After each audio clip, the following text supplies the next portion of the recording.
Is lekker, daar's 'n tasbare teenwoordigheid vir al die laaste paar weke. Ek weet nie of dit net ek is nie, maar ek ervaar die Here. Sjoe, baie dankie. Ons 'n paar WP-spelers in die gemeente wil net sê, well done. Julle het vir die blou bulle pak slaag gegee. so dankie WP. Dit was lekker om te kyk. As daar enige iemand is wat vir die eerste keer hier is, baie welkom. En dan vir ons aanlyn gemeente, ons wil vir julle ook sê baie welkom.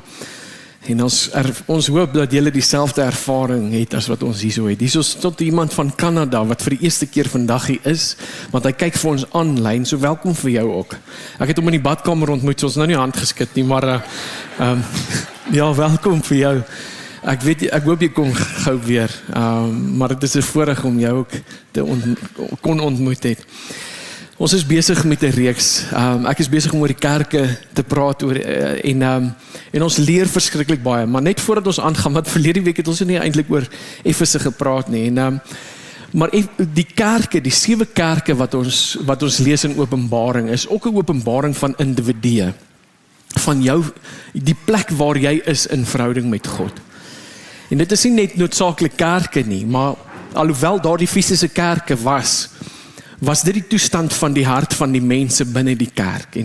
En so ons gaan deur hierdie 7 kerke gaan en ons gaan kyk hoe lyk ons harte?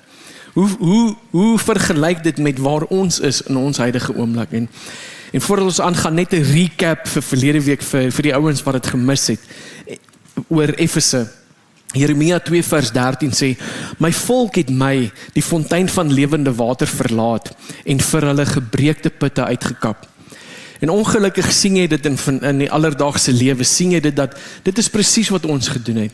In steede van om lewe en vrede en vreugde uit te put by ons verhouding met God, hardloop ons na dinge toe. Ons hardloop na suksesse en sekuriteit en selfvervulling en sonde.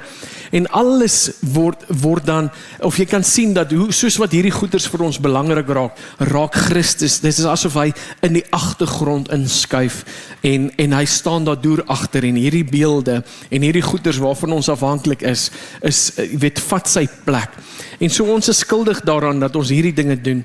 En so jy moet verstaan dat Efese, alhoewel hulle sterk in dogma en teologie was, hulle was sterk in die lering, hulle was bekend met die skrifte gewees. Onthou, hierdie ouens kon valse leraars en valse apostels kon hulle geïdentifiseer het.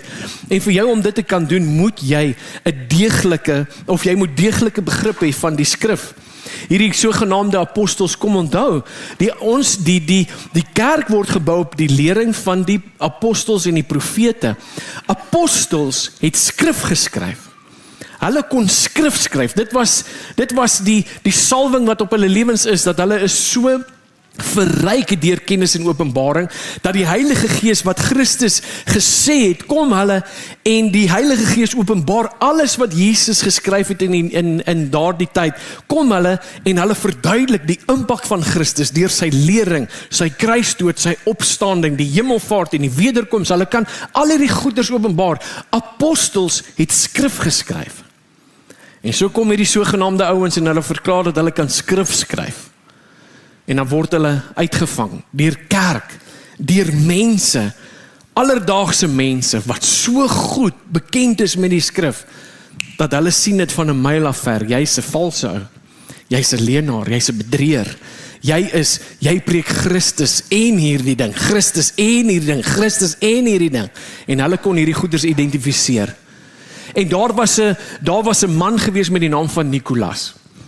Nou, hierdie ou het 'n evangelie ingebring en eintlik onder die kerke, eintlik het hy hierdie ideologie gebring en hy het gesê dat, weet jy wat, as gevolg van die genade van God, hy het super grace ingebring, hierdie ou. En hy kom en hy sê, weet jy wat, aangesien Christus al ons sondes vergewe het, kan jy maak en lewe net soos wat jy wil. Jy kan doen net wat jy wil. Want Christus het vir ons sondes gesterf. So al doen jy daardie dinge, is dit okay. Jesus het jou vergewe. En Jesus sê, ek haat dit.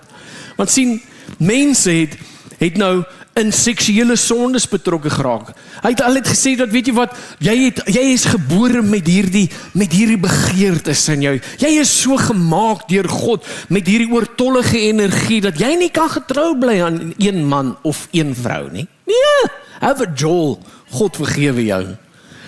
En allerhande goed het gebeur. Nee? Vuil goed.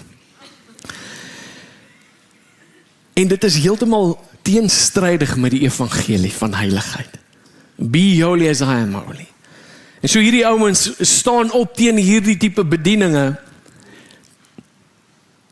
en hulle stop dit en hulle beklei teen dit en hulle identifiseer dit as nie die waarheid nie. Dit is super grace bestaan nie. Daar is nie so 'n ding nie. En hulle kan dit stop. Maar een ding wat die Here teen hulle het, is jy het jou eerste liefde verlaat. En dit is 'n openbaring van party van ons. Jy kan hard werk in jou evangelie, hard werk en jy kan selfs kan jy volhard onder druk en onder spanning en allerhande goeders, jy kan alles reg doen, maar jy het nie meer vreugde in die proses nie. Jy het jou vreugde vir God verloor. Jy het nie meer daardie ywerigheid en daardie blydskap nie. Jy volhard, jy doen niks verkeerd nie en jy kan valse leraars identifiseer. Jy is sterk in teologie, sterk in hierdie dinge.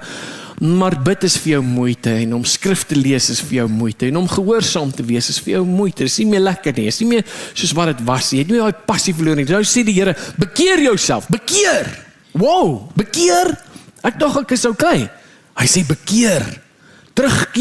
Keer terug na jou eerste liefde en die dade wat jy gedoen het aan die begin. Niks was moeite nie. Alles was uit dankbaarheid. Alles was 'n plesier en 'n voorreg. Henry, ek wil hê jy moet hierdie ding neer, yes Lord. Henry, ek wil hê jy moet na daardie ou toe gaan en jy moet hierdie, yes Lord. Nou is dit soos, nee, ek kan nie dit doen nie. Kan nie dit bekostig nie. Nie tyd nie. O Here, ek wil nie, ek like hulle nie. Nou skielik het ons 'n opinie. Nou skielik beklei ons en ons stry teen die Here. Hy het vir ons 'n instruksie gegee en wragtig sal ons op daardie plek kom waar ons sê, ek het nie nou tyd vir dit nie. Keer terug, bekeer jouself, keer terug na jou eerste liefde en doen weer die dinge wat jy gedoen het aan die begin. Dis baie soos die ou boet in die prodigal verhaal. Die jongste seun sê, Jessie, ek het nie meer die geduld om te wag vir jou om dood te gaan nie. Geef vir my goed. Dis wat hy sê. Bensie was dood. Geef my goed. Dan kry hy sy gedeelte. Baie genadige pa. Ek sê vir hom geninja het. Maar dis net ek. En hy kry sy erfdeel en ons sien natuurlik losbandigheid, gierigheid en die plesier van die wêreld maak wat hy alles verloor. Hy verloor alles in 'n kort tydjie van die seisoen, verloor hy alles en nou sit hy daar so sak en as en hy eet die pele saam met die varke. En die ou broer is net so skuldig soos die jonger broer. Die ou broer, hy sê nie, hy doen niks verkeerd, hy doen alles reg. Het jy daai kraal skool gemaak? Ja, pa. Het jy dit gedoen? Het jy die skapies kos gegee? Ja, pa. Het jy gaan kyk na die herders, is hulle ook? Ja, pa. Hy doen alles reg. Hy is in die huis, hy bly in die huis, maar hy's 'n mislike. Elke keer as die pa my instruksie gee, sal jy asseblief môre gaan gou daar uitgaan na daardie put toe en die pyp regmaak want hy lei nie meer water hiernatoe nie. Ja, pa. Jy's 'n mislike. Ek kan nie wag tot jy doodgaan nie. Ek kan nie wag nie. Jy lyk vir my siekerig. Ek kan nie wag dat jy eendag doodgaan. Albei van hulle het nie 'n liefde vir die pa nie. Die een wens hy was dood, die ander een is meer geduldig en sê eendag gaan jy doodgaan en al hierdie goed gaan myne wees. Eendag gaan ek ook iemand rondstuur soos wat jy my rondstuur. En so hy het nie hierdie liefde vir die pa nie, maar hy doen alles reg. Hy lyk gehoorsaam, hy lyk so goed van ver af, maar sy hart is swart en donker. En dis so baie keer hoe ons lyk. Eties doen jy alles reg. Geestelik lyk jy amazing. Jy praat die regste taal, jy bid die regte gebede, maar dit het vir jou moeite geraak. Jy is nie meer lus om hierdie goed eintlik te doen. Jy doen dit maar want jy hou van die blessings. Die blessings maak jou opgewonde. En dit is waar baie mense is. Hulle het hulle eerste liefde verlaat. En so tel ons die storie op, of die verhaal, of die profesie, verder op, en ons gaan nou oor na Smyrna toe. Openbaring 2 vers 9, luister wat sê die Here, nou luister hierso. Hierdie kerk, en dit wat met hulle gebeur, breek ons boksie van dit wat ons dink moet met ons gebeur. OK. Starte. Openbaring 2 vers 9. Ek ken jou. Ek ken jou verdrukking en jou armoede, maar jy is ryk. Moenie vir my sê ek is ryk as ek nie ryk is nie. Ek wil ryk, ryk. Ek wil my kar, ek moet stink so ryk as ek. Moenie vir my sê ek is ryk en ek is nie ryk nie. Nee? Ek moet ook nie sê jy ken my verdrukking. Help my! Raak betrokke, doen moeite. Klim in. Help! Ek ken jou verdrukking en jou armoede, maar jy is ryk. Nee, ek hou nie van daai taal nie. Sien die moderne kerk, die moderne mens, onbewustelik is ons almal oortuig dat as ons gehoorsaam is, dan gaan God ons seën. En as ons in die moeilikheid is, moet ons net bid en vra en hy gaan ons help. En as ek 'n geloof het soos 'n mosterdsaad, kan ek sekere goeders aanspreek en dit moet verander. Dis ons almal. Glo ons dit nie? Jep, ons doen. Ons glo dit met ons hele harte. Jesus sê, ek sien julle verdrukking en julle armoede. Hy sien die armoede, hy sien die verdrukking, hy sien die ongereg wat besig is om plaas te vind. Hy sien wat gebeur met daardie kerk en wat veroorsaak hulle armoede. Hy sien dit alles raak. Hy sien die trane, hy hoor die gebede en tog sien hy dit net raak. Wat? Ek dog sy oor is nie te doof nie, sy arm is nie te kort nie. Roep uit en hy wat in die naam van die... Daar is al hierdie skrifte. Hoorie, ek wil net gou 'n vraag vra. Hierdie kerk, is dit 'n Ou Testament kerk of 'n Nuwe Testament kerk? Dit is 'n Nuwe Testament kerk. Dankie, want die eerste diens was so 'n oue. Dit is 'n nuwe ene. Jesus het opgevaar. Hy sit aan die regterhand van die Vader. Hierdie is 'n Nuwe Testament kerk. Hy is aan die laaste boek van die Nuwe Testament. Maar dit bots met ons ideologie, dit bots met ons verwagtinge van God en wat ons dink ons moet kry en hoe geloof my kan help om ook die lewe te kry wat ek na smag en verlang en al hierdie dinge. Maar ek moet jou herinner, hulle is Nuwe Testament gelowiges met 'n Nuwe Testament God in 'n Nuwe Testament kerk. OK? En hulle het al die beloftes, want hier is die laaste boek van die Bybel. So van Genesis tot en met hierdie profesie, het hulle al die beloftes, net soos ek en jy. Met ander woorde, daar's geen verskil tussen hulle en ons nie. OK? Ons is in dieselfde bootjie. Maar hulle belewenis is heeltemal anders as wat ons verwag. So as jy in die Bybel gaan lees, en dis hoekom ek ook sê, wees asseblief versigtig vir dagstukkies. As jy 'n boek lees, net vol dagstukkies, they are setting you up. Want dit is net die mooi gedeeltes in die Bybel. Pas op vir jou dagstukkie. Jou dagstukkie openbaar net die nice goed in die Bybel. Maar hy praat nie van heiligheid nie, hy praat nie van repentance nie, hy praat nie van sonde nie, hy praat nie van die meeste van hierdie goeders is God is met jou en moenie worry nie, watch net, alles gaan net goed uitdraai.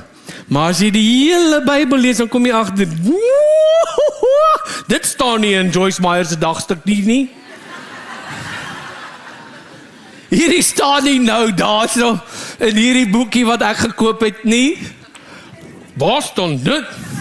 Dat ek sien jou verdrukking in jou armoede. Nee. Joyce Meyer het gesê, kap hom. Ek trek nou, dis nou die eerste kop ding wat in my kop, ek sien nie sy sleg nie, ek sien net, moenie net dagstukkies luister nie. Luister die hele hoofstuk. Hebreërs 12 vers 10 en 11 sê, Maar hy tugtig ons tot ons beswil, sodat ons sy heiligheid kan deel. Nou lyk elke tugting of dit in die oomblik nie 'n saak van blydskap is nie, maar bedroefheid. Maar later lewer dit 'n vredevolle vrug van geregtigheid vir die wat daardeur geoefen is. God gebruik moeilike omstandighede om geloof te suiwer, afgode te breek, karakter te vorm en om ons nader aan hom te bring. Want dit is presies wat gebeur.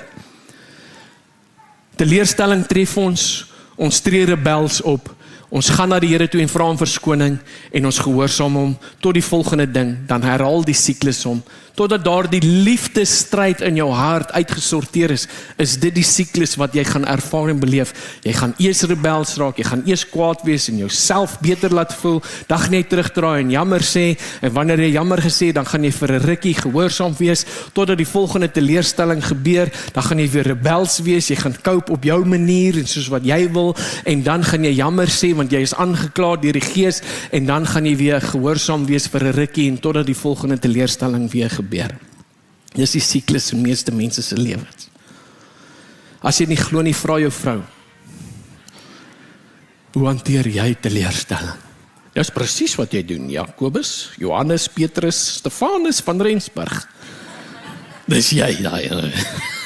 2 Korintiërs 6 vers 8 en 10 sê, ons ontvang eer en oneer, ons word beledig en geprys, ons word behandel as verleiers en tog is ons betroubaar, as onbekendes en tog is ons goed bekend, as sterwendes en soos julle sien, ons lewe, as gestraf, maar ons is nie doodgemaak nie, as bedroefdes en tog is ons altyd opgeruimd, as armes, maar ons maak baie ander ryk, as mense wat niks het nie en tog besit ons alles. Met ander woorde, dit gaan nie goed met ons nie, maar dit gaan eintlik goed met ons.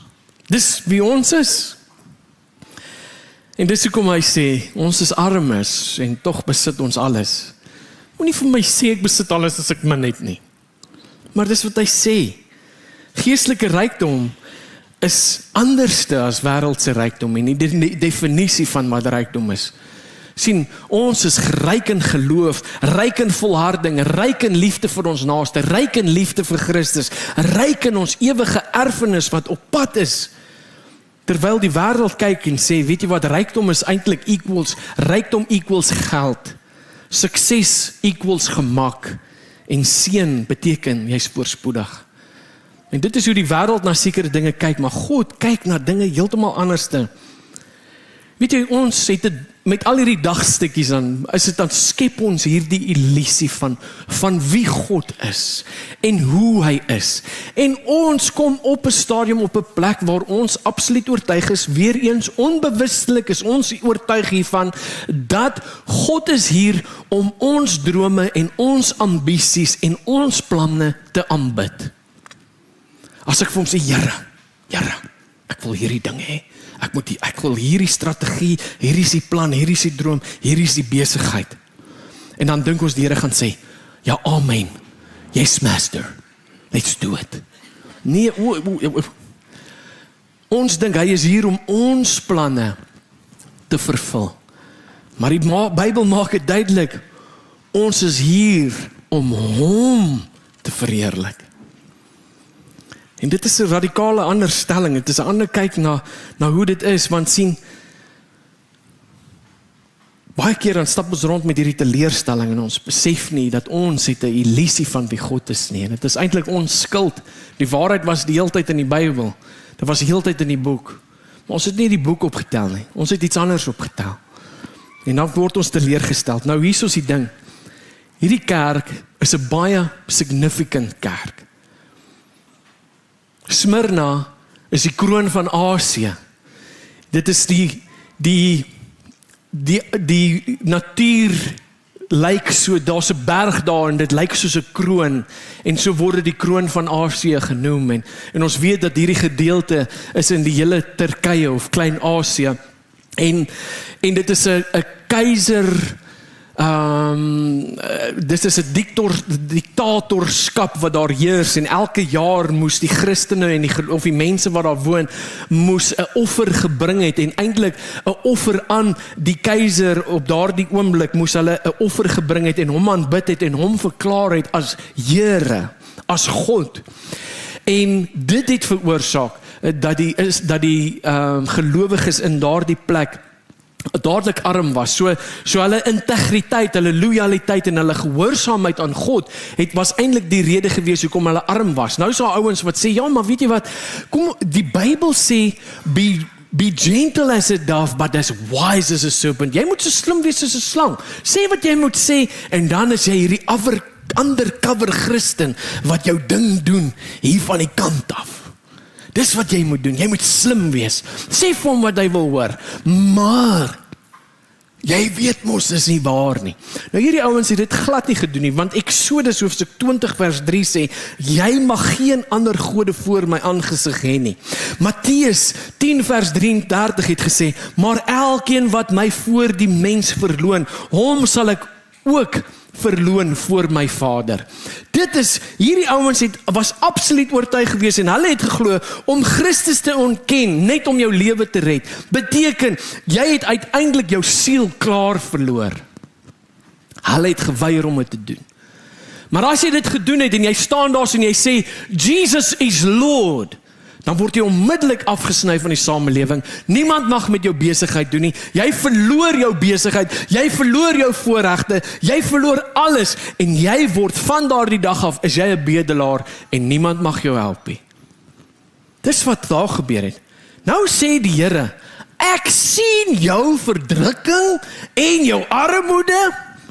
Nou, doen iets nie. Doen iets. En niks gebeur nie. Niks gebeur nie. En mens raak omgekrap as jy hierdie goeters lees, maar dit pas nou nie in my geloofstruktuur nie. Roep ek nie in die naam van die Here en jy gee vir my antwoord in 'n deurbraak en jy verander my omstandighede nie. Ek moet jou hierdie vraag vra. Hoekom het jy God lief? En ons moet hierdie vraag self kan beantwoord. Hoekom het ek God lief? En dit is 'n vraag wat hierdie kerk mee gekonfronteer is.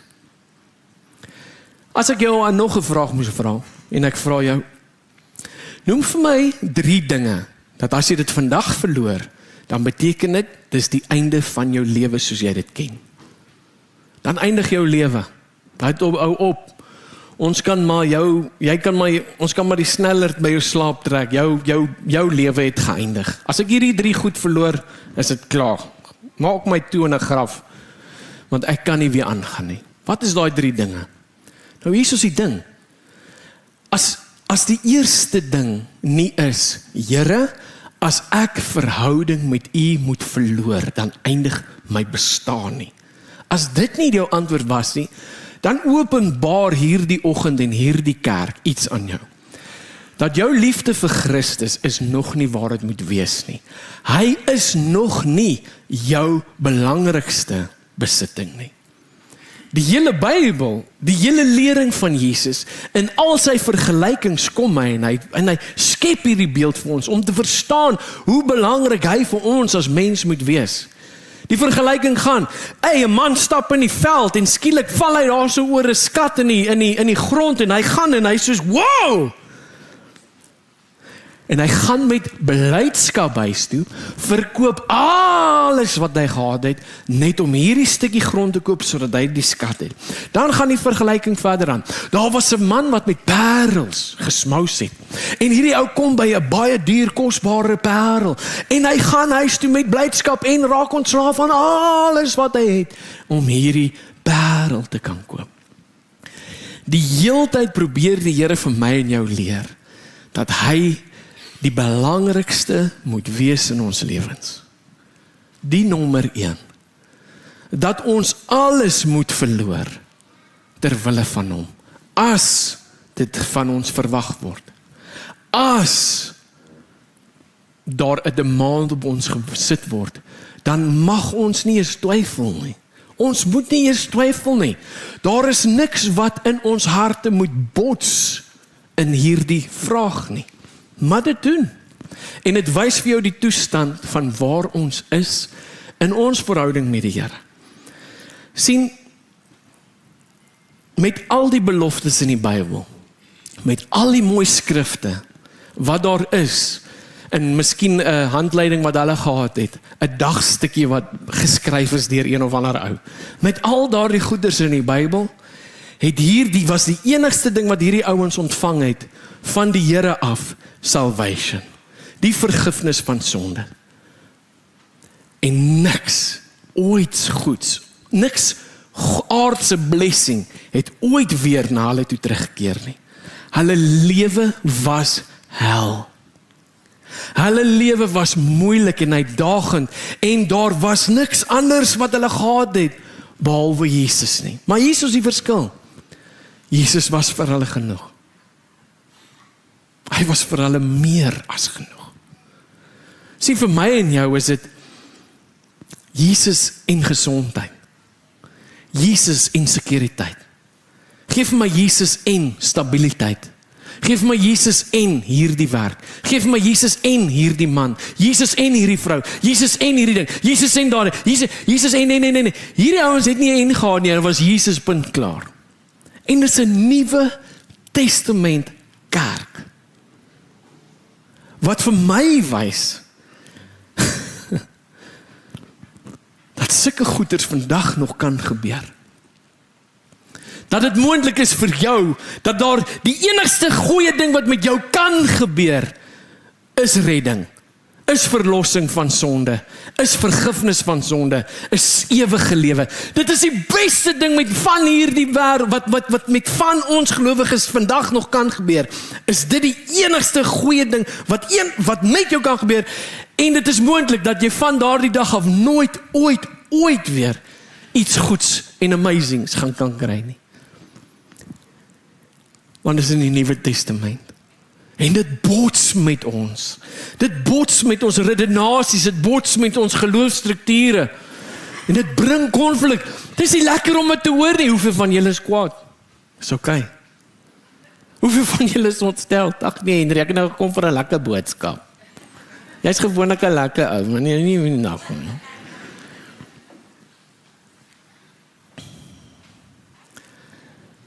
Het gaan oor wat het ons werklik lief. En dit is so, hierdie ouens is deur alles. En weet jy wat my nog erger maak? Luister hierso, Openbaring 2 vers 10. Het gee jou 'n idee dat ek en jy toe nou nie vir God uitgefigure soos wat ons gedink het nie. Dat hy is anderste. Openbaring 2 vers 10. Moenie bang wees vir wat julle alles gaan lei nie. Ag nee, ek dog Christene mag nie lei nie. Toe ek vir hierdie ou geluister het verlede week op TBN, het hy gesê ek mag nie lei nie. Hy het vir my gesê dat as ek my $1000 geldjies gee, dan gaan ek 'n seepgladde lewe hê. Hy het dit gesê, ek beloof, hy's 'n pastoor, dit moet waar wees. Moenie bang wees wat julle alles gaan lei nie.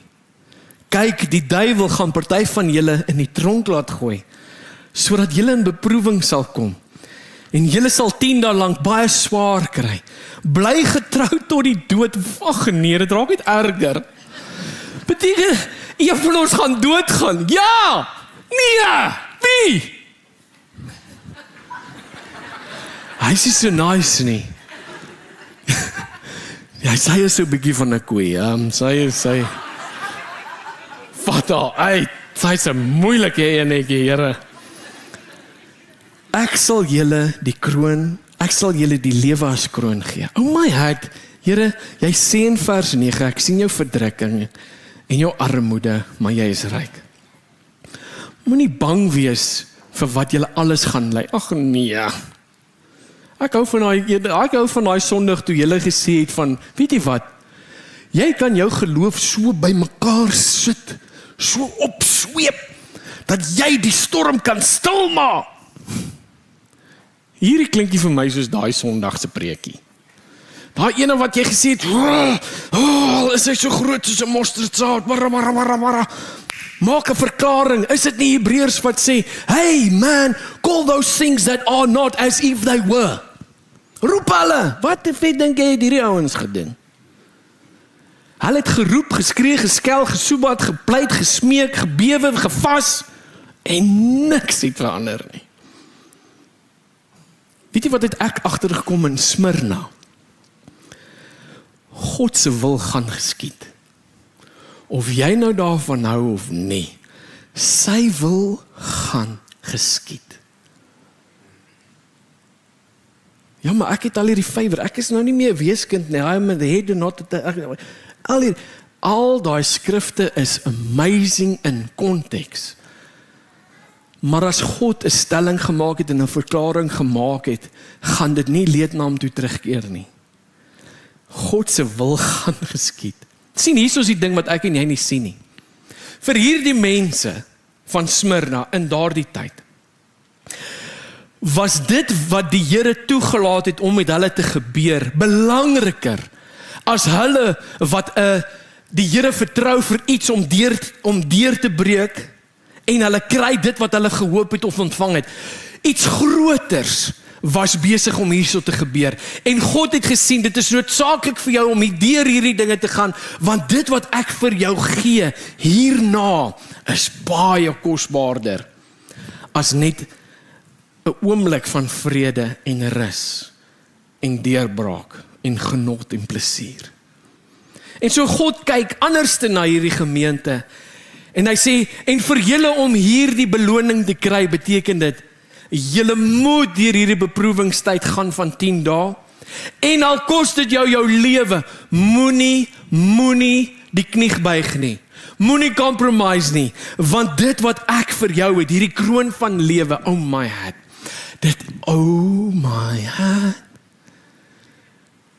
dis beter as kaviaar. Dis beter as Air Jordans. Dis beter as daai huis in Kampsbaai. Dis soveel beter as nog 'n dag se plesier op hierdie aarde. As ek jou kan wys wat ek besig is om te doen in jou lewe, as jy my net kan vertrou. En as jy net getrou kan bly tot die einde toe, dan beteken dit jy kwalifiseer vir hierdie pakket hierna. Miskien gaan jy nie nou like dit waar jy gaan nie, maar luister na my, bly getrou tot die dood, en ek sal vir jou die kroon van lewe gee. It's gonna blow your brain. Jy gaan nie kan dit verstaan nou nie, jy moet dit kan beleef. En so nou kyk ons na sekere dinge toe, en ons sien hoe maklik ons compromise. En ons sien hierdie ouens doen nie. Want dit wat hulle van God ervaar is vir hulle meer as genoeg. Weet jy hoekom compromise ons? Want ons het nie daardie ervaring nie. Ons het onsself nie die geleentheid gegee om op daardie plek te kom waar ons val op ons knieë en ons hande optel en sê, Here, wys vir my wie jy is nie. En as gevolg van hierdie tekort aan visie, hierdie tekort aan openbaring aan wie Christus werklik is, kom ons en ons skiet onsself in die voet en ons verklaar die keiser as Here, net sodat ons 'n klein bietjie gemak kan hê in hierdie lewe. En ons minag die ewigheid en die kroon van lewe. En so kom ons, en luister wat sê 1 Petrus 5, julle teerstander, die duiwel loop rond soos 'n brullende leeu op soek na iemand wat hy kan verslind. Sien, Satan se doen is altyd om jou te vernietig, om altyd God se beeld af te breek, om altyd geloof te laat val in jou oë en jou opinie. Ag, what is the point? Hoekom moet ek bid en die Here vertrou? Hoekom moet ek sê, oh Lord, thy will be done en nie myne nie? Hoekom moet ek al hierdie goeders doen? Hey, dit is die werk van die vyand. Hy's besig om jou geloof van jou te steel. Hy's besig om jou ongelowig te laat optree. Hy's besig om jou op 'n plek te kry sodat jy al die regte redes het sodat jy kan compromise en hierdie beloning te verloor. En hy kry dit, vir meeste van ons kry dit reg. Wanneer ons kyk na Job, Hoofstuk 1 vers 2, dan sien jy Satan wou Job vernietig, maar hy moes eers toestemming by God kry. Luister hierso, as God sê vir 10 dae lank gaan jy suffer, dan is dit 10 dae lank. Dit gaan nie meer wees nie, gaan nie minder wees nie, dit gaan 10 dae lank wees. En dit is 'n goeie nuus vir ons, want sien, daar's 'n begin en 'n einde. Daar is 'n tyd van beproewing vir elke liewe een van ons, en miskien is jy in daardie oomblik, miskien is jy in daardie seisoen waar jou naam het op na vore gekom, Satan het toestemming gevra en die Here het gesê, okay, kom ons kyk wat gebeur. En dit klink wreed en dit klink lelik. Maar sien, Satan se vuur wat aangesteek word is om jou te vernietig. En God gebruik daai selfde vuur om jou te suiwer. Is 'n suiweringsoomblik waar ons kyk of jy oppervlakkige geloof het en of jy genuine geloof het. Of jou liefde vir God eg is en of dit vals is. Want sien, as jy nou hier teleurstelling kry, maar dit bring jou nader aan God, het God se plan nie dan gewerk nie? Want jou lewe is gespaar. Want sien, as ek Matteus hoofstuk 7 lees, en ek lees daarso van 24 af aan, dan lees ek daarso, dit is eerder beter nou om nou teleurgestel te wees en nou hierso 'n paar dinge waar te neem, as enig wanneer ek voor hom staan en sê, Here, maar Jessie, die lewe was great. Want my geloof het demone uitgedryf, mense gesond gemaak. My geloof het so baie goed gedoen. Ek het geprofeteer, ek het dit gedoen, ek het dat gedoen, en dan kom die Here en sê, ek ken jou nie. Hoe kan jy my nie ken nie? Ek het geprofeteer en dit het gebeur. Toe ek vir Louis sê, Louis, dit is wat gaan gebeur, toe dit gebeur met Louis. Toe ek my hande op Magriet sit, toe het Magriet bekeer. Daai demoon uitgesor. Ken jou nie. Maar dan gaan jy sien, daar was hierdie skittingsoomblikke in haar lewe of in sy lewe gewees waar die Here sy liefde getoets het en elke keer het hy gecompromise. Hy het gekry wat hy wil hê op die ou einde van die dag en hy het gedink dit is God wat hom seën. Nee, jy het dit gedoen en jy het dit gekry op jou eie vermoëns. Hartsmotiewe word geopenbaar in hierdie vurige oomblikke. Jou werklike motief van jou hart. Ware liefde, ware commitment. En dan sien jy in hierdie vurige oomblikke, kyk hierdie idols op wie ek vertrou het. Hierdie idols het my nie gered nie. Hierdie valse gode wat ek my hele lewe lang dien en dink dat ek hierdie goeders nodig het. Op die ou einde van die dag kom ek agter, ek het dit nie eens nodig gehad nie. Hoekom het ek my lewe spandeer agter hierdie goeders aan met die hoop dat dit my gaan gelukkig gaan maak, dat dit my vrede gaan bring en gee? Nou sien ek vir die eerste keer, ek het dit nie nodig nie. Het jy al met 'n ou gepraat wat al naby aan die dood was? Iemand wat op die sterfbed was, hy moet nou doodgaan. Almal staan daar en wag vir hom om te sê,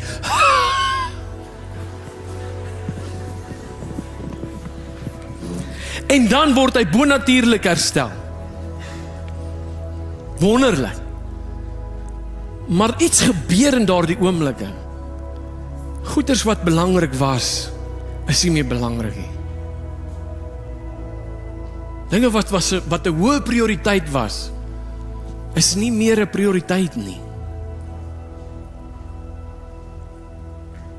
As jy met mense gaan praat wat besig is om te sterf, meeste van hulle is altyd spyt. Ek wens ek het meer tyd met my vrou en my kinders spandeer. Ek wens ek het meer dankie gesê. Ek wens ek het meer ek is lief vir jou gesê. En dan sing jy hierdie goeters en is partykeer hartseer, want dan gaan 'n ou dood met soveel spyt. Matteus 10:28, moenie vrees vir die wat jou lewe of jou liggaam doodmaak nie. Hierdie is nie verse in die Bybel wat ligtelik opgevat moet word nie. Hierdie is ernstige goeders, luister mooi, Openbaring 2:10, moenie vrees vir wat julle sal ly nie, kyk die duiwel gaan sommige van julle in gevangenskap of gevangenis neem en julle om julle te toets, wees getrou tot die dood, ek sal julle die kroon van lewe gee. 60 jaar later word hierdie ding vervul, hierdie woord. Daar was, Johannes het 'n disipel gehad, sy naam was Polycarp. Polycarp was 'n biskop gewees in Smyrna. En hy was 'n disipel gewees, 'n getroue disipel. En op 'n stadium het hierdie, as gevolg van hierdie instruksie van die keiser af, is dat wat sny die ouens van die ekonomie af, maak hulle onmiddellik bedelaars, smyt hulle uit die dorp uit, vat hulle huise, vat hulle besittings, as hulle nie my as God verklaar nie, maak 'n punt van hulle. As gevolg van die manier hoe hierdie kerk onderdruk was, onthou Smyrna beteken mirre. Dit beteken daar is 'n tipe van 'n balsam. As jy hom fyn druk, dan raak hy verander kleur, hy raak so rooierig. En daar's 'n soet geur, daar's 'n fragrance. En so hierdie is simboliek van wat met hierdie kerk gebeur. Hulle is konstant besig om gepars of gedruk of fyn gemaal te word. Dit is hulle lewe, dis al wat hulle ken. En as gevolg van hierdie ding is daar soet geur van verlossing onder die nasies. En die kerk is aan die brand. Die keiser dink hy gaan hulle stop. Hey, die mense kom tot bekering, want as hierdie ouens so radikaal lewe vir hierdie Jesus, dan moet hy sekerlik God wees. Want niemand gaan net dood en los alles, besittings en verloor alles net vir niks nie. Hierdie Romeinse ryk moet elke keer nog 'n God bysit, want die goed werkie. Hierdie ene is genuine. Wie gaan dood vir dit of dat? Dit moet waar wees. So die kerk is besig om soos 'n veldbrand te versprei. Mense kom tot bekering. Die evangelie is besig om te werk. Mense word getransformeer in dieselfde beeld as Christus. En so kom die Romeinse keiser en hy sê, gaan haal vir Polycarp. Bring hom na vore. Want sien, as ek die kerk se hoof kan afsny, sekerlik as ek hierdie biskop, as ek sy lewe neem, dan gaan die kerk skrik en hulle sal almal weer offers bring en ek gaan weer goed voel oor my selfbeeld en ek gaan voel soos 'n keiser en 'n God. En hulle bring hom. En hulle sê, okay Polycarp, ons gee vir jou een geleentheid. Deny Christ and confess me as Lord. Hoor wat sê, hierdie is sy werklike woorde. 60 jaar na die profesie van Johannes, na Openbaring geskryf is, 60 jaar later. Vir 86 jaar lank dien ek hom. En hy het my nog nooit 'n een oomblik in die steek gelaat nie. Hoe kan ek my koning en my verlosser laster? En toe hulle met die brandstapel dreig en sê, luister, ons gaan vir jou aan die brand steek, jy beter ietsie doen. Toe sê hy hierdie ding, julle dreig my met 'n vuur wat vir 'n uur lank brand en dan sal dit doodgaan. Maar jy ken nie die vuur van ewige oordeel nie. Waarom wag jy nog? Doen met my wat jy wil. En daai keiser het hom so gekyk en gesê, okay. In die Kolosseum, skare mense wat skree vir bloed, hulle slat vir hom pimpel en pers, hulle slat vir hom uit mekaar uit. Sit hom op die brandstapel, steek die ding aan die brand. Hy het nie een keer geskree nie. Nie een keer nie.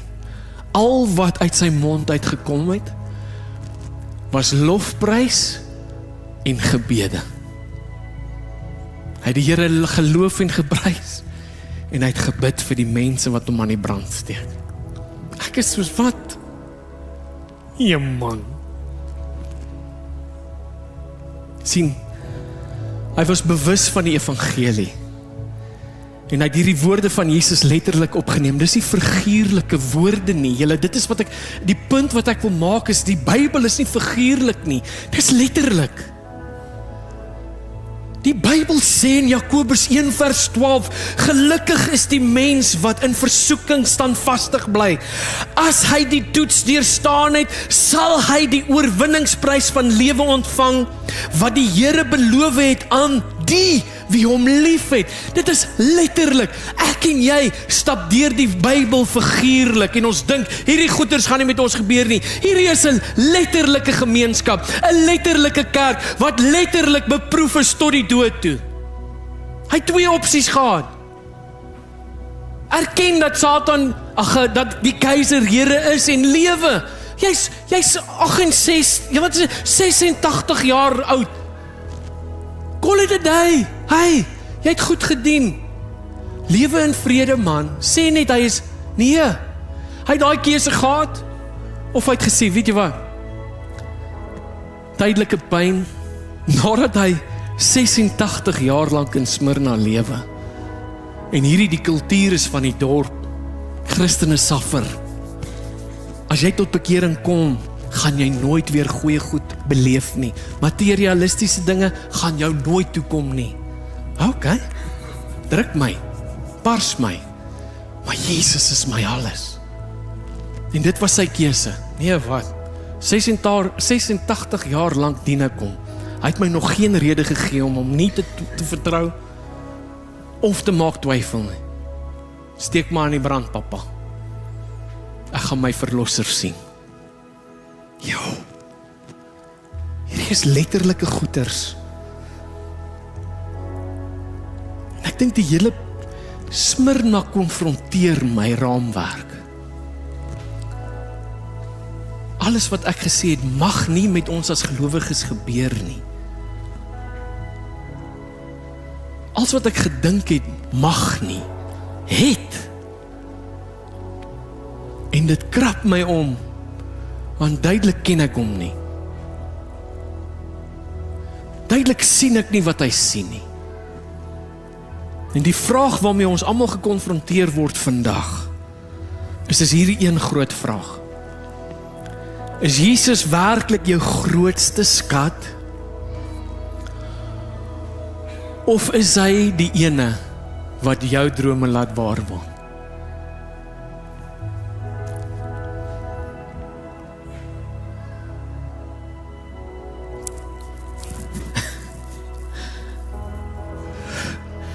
Sy wil sal geskied. Hy is Heer. Hy is God en hy weet wat is die beste vir ons. Natuurlik gaan ons bid, natuurlik gaan ons smeek, natuurlik gaan ons pleit, natuurlik gaan maak alles aan die Here bekend, ons gaan al daai goeders doen. Maar op die einde van die dag, Here, U wil geskied, nie myne nie. Dit wys vir jou dat iewerste in verhouding, iewerste in ons gebede, gaan iemand moet submit aan die wil van die Here. En dit is die kerk, en dit is jy. Kan die bedieningsspan vorentoe kom? Hier's 'n hele paar mense wat sukkel. Hier's mense wat 'n stryd het in hulle geloof op hierdie stadium en ek wil jou net herinner dat God is in beheer. Asseblief kom na die tyd, laat ons vir jou kan bid, dat ons saam met jou kan bid, dat ons die Here vertrou, dat sy wil in jou lewe sal geskied,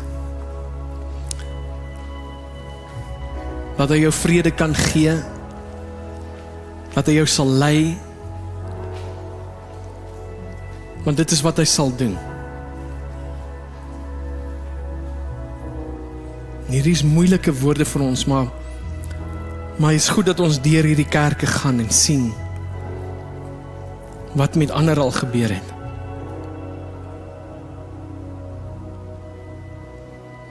Here, ons kom na U toe in Jesus naam. En U is die eerste en die laaste, U is die begin en die einde. U is Alfa en Omega. En ons dank U vanmôre, Here, dat ons weet dat ons in U hande is. Dat niks met ons gebeur nie. Here, U sê, kyk na die mossie, is hier nie meer werd as 'n mossie nie, tog, Here, is U bewus van elke mossie wat dood neerval op hierdie aarde. Hoeveel nie te meer ons nie.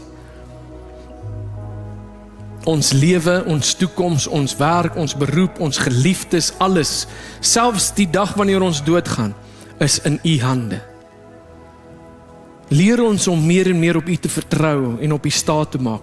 Gee ons die vrede wat alle verstand te bowe gaan, Here, want ons sukkel.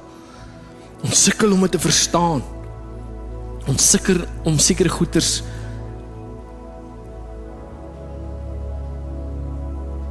te aanvaar. Dit is 'n geweldige stryd en hierdie kerk bots met ons oortuigings. Dit strek ons, Here, dit is moeilik om te verstaan hoe hierdie sekere goeder sal toelaat. Ons verstaan dit nie.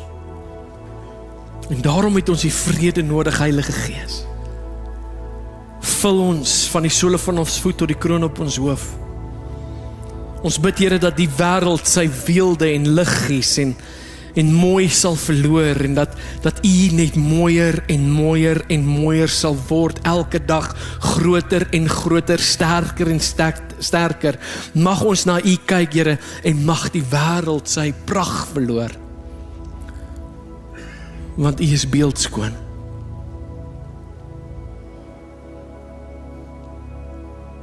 Help ons om getrou te bly tot die bitter einde toe, sodat ons ook die kroon van lewe kan ontvang. Hou ons getrou, werk in ons, Here, dat ons getrou sal bly aan U. Dat ons nie sal compromise en sê, Keiser, jy is Heer nie. Help ons, Here. Maak ons braaf. Ons bid dit in Jesus naam. Amen, amen. Dankie vir julle. Kom asseblief uit dat ons julle kan bedien. God bless, bye bye.